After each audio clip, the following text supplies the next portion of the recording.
Donc, bonjour tout le monde. Là, en ce moment, il y a juste une personne qui me regarde, ici, parce que ma soeur, elle est pas là. Donc, moi, j'aborderai le capitalisme d'un point de vue sociologique, étant donné que c'est un domaine d'études qui m'a toujours intéressé. Puis, ma collègue de classe, Maëlle, elle a parlé plutôt du côté psychologique du capitalisme. Euh, Mais tout d'abord, on pourrait dire que l'aliénation est subie par les employés. Elle est de nature capitaliste. Parce qu'il s'agit bien évidemment d'enrichir ses biens, comme que Maëlle l'a dit plus tôt. Ça, c'est-à-dire que c'est pour enrichir son capital. Le capitalisme, il induit deux pôles qui vont s'opposer, soit ceux qui sont aliénés et ceux qui ne le sont pas.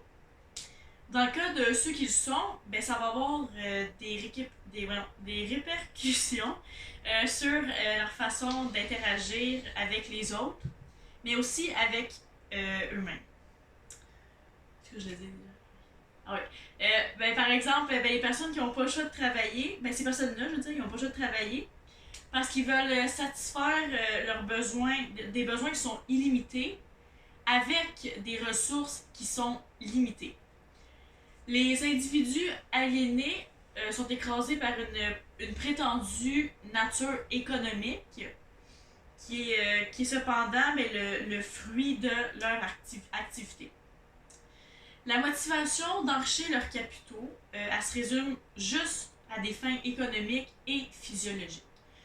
Ça veut dire que la personne s'oblige à endurer une situation ou un contexte juste parce qu'elle est animée d'une fausse conscience.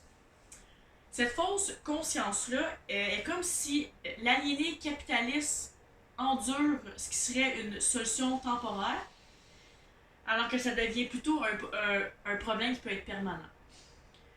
Cela dit, le problème... c'est quoi je le dis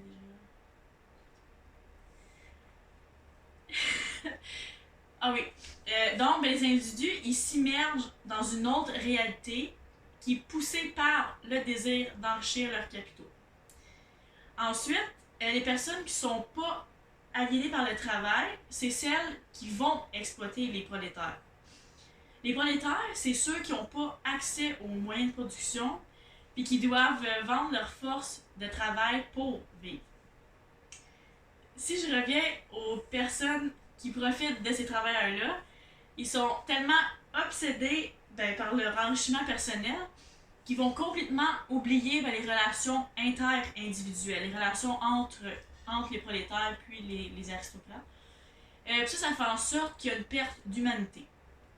Puis, ensuite, cette perte d'humanité-là, elle se résume, écoute, elle se résume aux besoins personnels des riches et la fausse conscience des pauvres.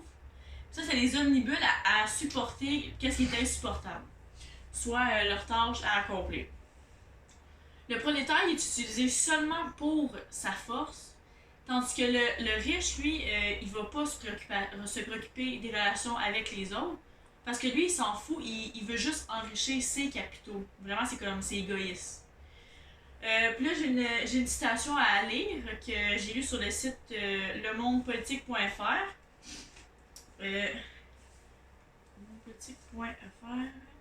L'aliénation représente la condition de l'homme moderne, aliéné par sa condition de travailleur et devant un individu dépourvu de toute particularité.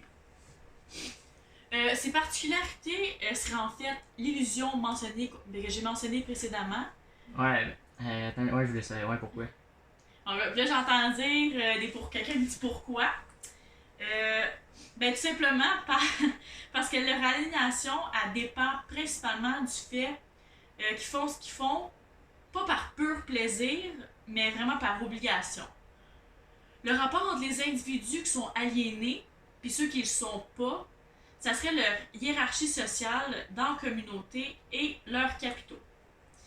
Leurs capitaux étant leurs possessions, leurs avoirs, ou même leur force économique, ça résulte l'influence immédiate entre, de leur disposition dans la communauté. Ceci étant dit, c'est normal de remarquer l'écart de pouvoir entre les différentes classes sociales parce que ils appartiennent aux capitalistes. Cependant, la relation entre le gouvernant puis le gouverné sont complémentaires. Ça veut dire que qu'aucun d'entre eux peuvent assouvir le besoin de possession. Cette possession-là, ça peut pas être autre chose que l'argent.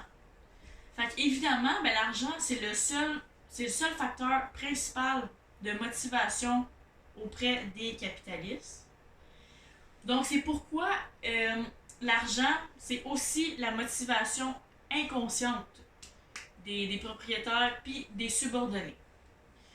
Je dis les subordonnés, mais c'est plutôt comme les esclaves du temps, parce qu'ils peuvent pas être conscients de leurs aliénations.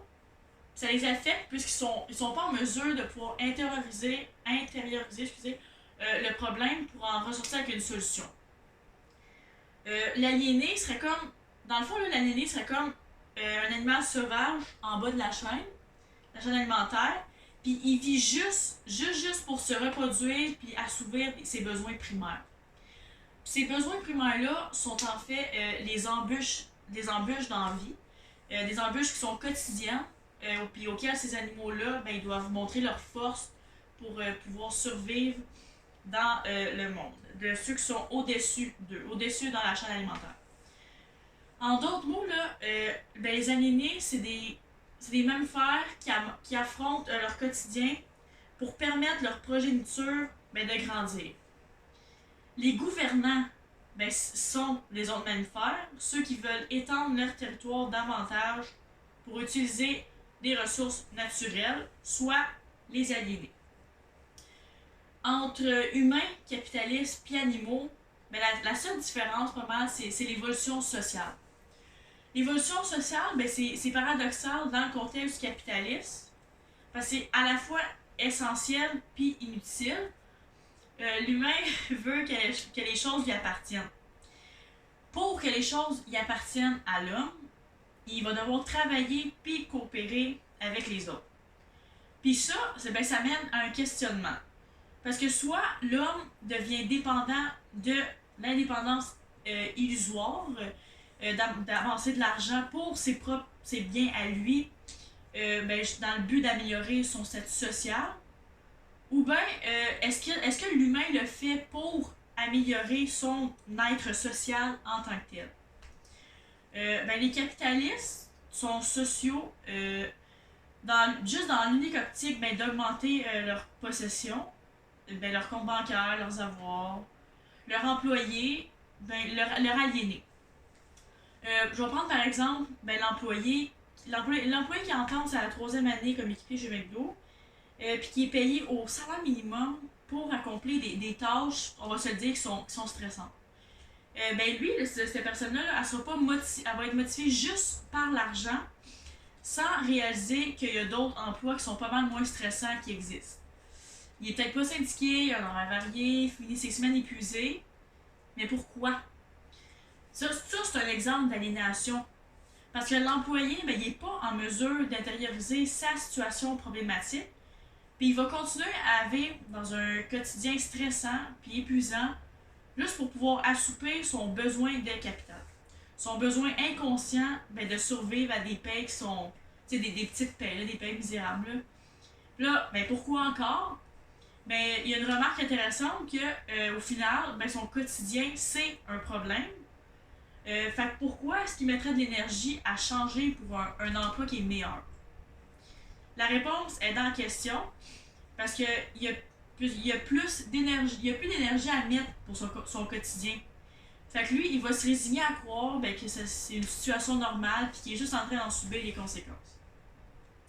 Je vais terminer en ajoutant que